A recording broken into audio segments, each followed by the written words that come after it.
everybody, I hope you're having a nice day. I'm here today to show you how to do a jeans fly. Now this would apply to any fly that's got the flap over it, so a fly zip basically, and it doesn't need to be in jeans, but I'm using the Mia jeans, which is from my new book, My Capsule Wardrobe City Break. So if those of you are making that, then we're basically making the jeans from that, but if you're not, I hope this will be useful because it applies to all flies zips. Okay, so the first thing we're going to do is we're going to stitch the lower part of the front crotch seam together. So I've got my two front pieces here and we've got a little notch here, and we're going to basically stitch all the way to there. So just this lower part of the crotch seam using the normal seam allowance. Now I'm going to use a nice light blue thread for you guys so you can see it, I hope, a little bit more clearly on camera.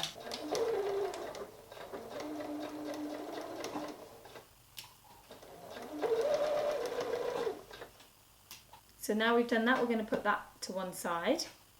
Now I'm going to take the zip placket extension and I'm going to stitch it along the bottom diagonal edge. So placing it right sides together and then just stitching it along there.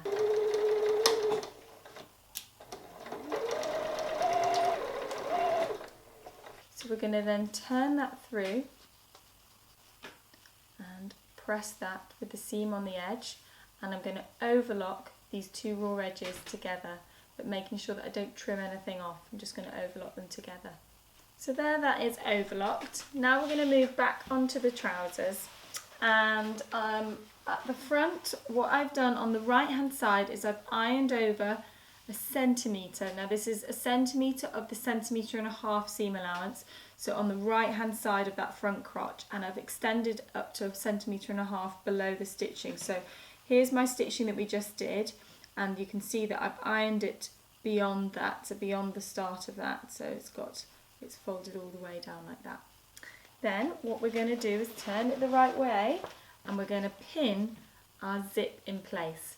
Now I've trimmed my zip down so that it's exactly the length of this opening, so that's really important so that we don't have it extending out the bottom. And we want to make sure that the top of the zip, so where the puller or the slider is, that's sitting 1.5 cm below, just below that, so almost like 1.6, 1.7 centimetres from that top edge. And then we're just going to pin it in place through the zip tape.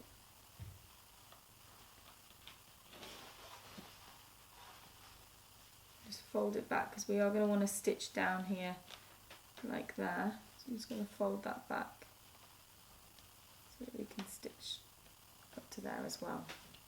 Okay, so now we're going to run an edge stitch all the way down, so nice and close, so it's not right on the edge of there, but sort of about 4 millimeters, 3 to 4 millimeters from that edge all the way down to the bottom here.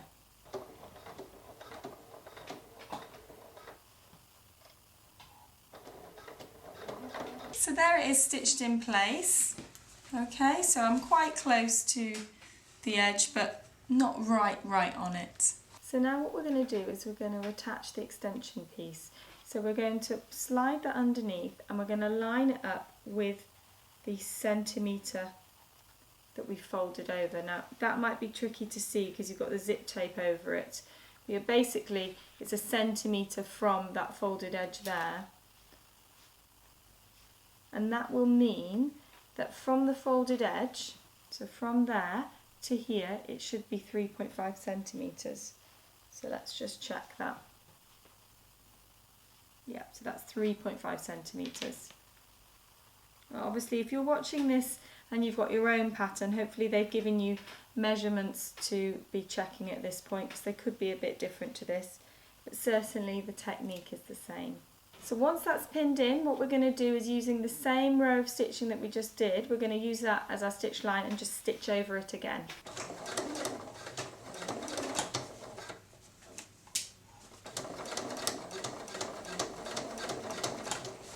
Okay, so there it is stitched on top of that. So that's nicely secure. So we're going to put that to one side.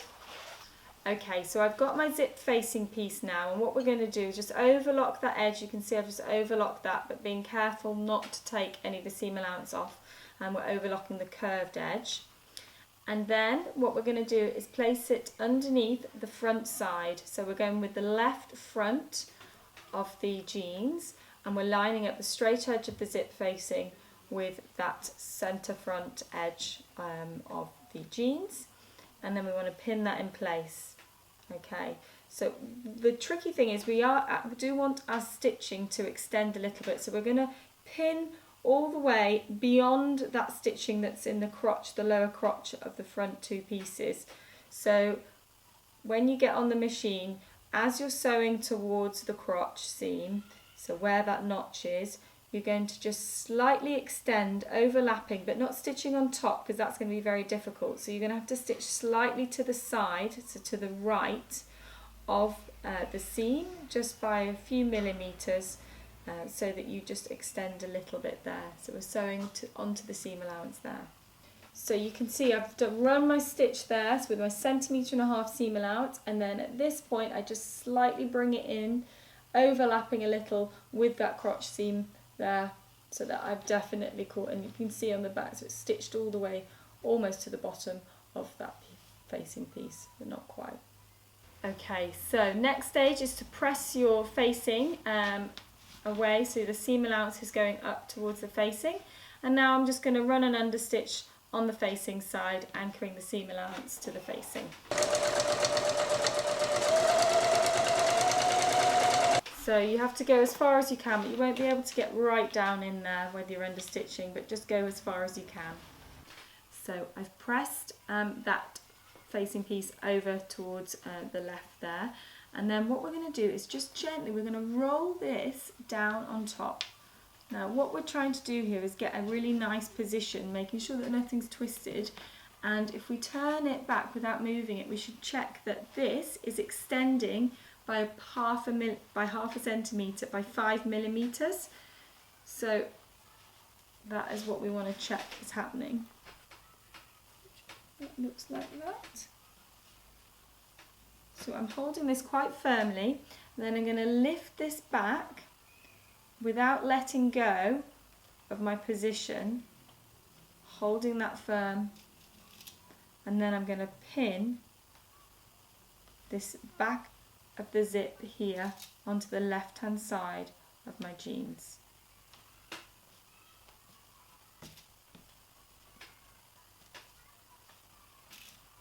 So pinning the zip tape. Now at the moment I'm pinning through all the layers, but we're then going to take them out. So once we've got that securely in place, we can then take one pin out at a time and just make sure it's just going in to the facing.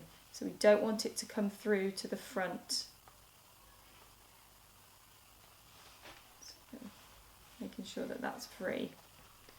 I'm going to put an extra pin in there because I want to make sure this is really secure and it's not budging. Okay, like that. So it's just on the facing piece. Okay, so I'm now going to, now that I know that's secure, I'm just going to open the zip so that we can get in easily for stitching. And this bit don't need to be really close to the teeth, but we will need to have a zip foot on because we're going to need to be able to get close past that slider. So I'm now just going to stitch through my zip facing and my zip tape, anchoring and stitching that zip in place.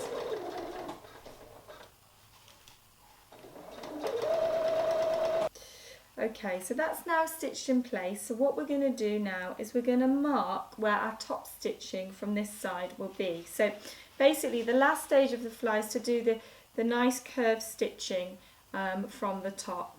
However, we want to be able to make sure that that's a really nice shape. So you could just straight away follow the curve of this facing piece here, just on the overlocking edge. However, if you're using a top stitching thread, which I recommend using for these jeans, you can't do that because you need to be able to be working from the top side. So what I'm going to do is I'm just going to use a tacking thread and I'm going to tack that in.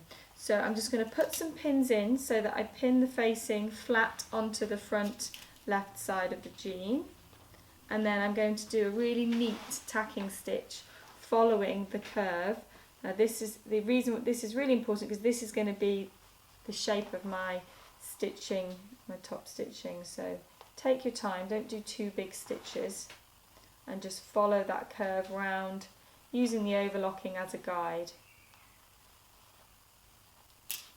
Okay guys, so that's now tacked, and you can see that's a nice curved line.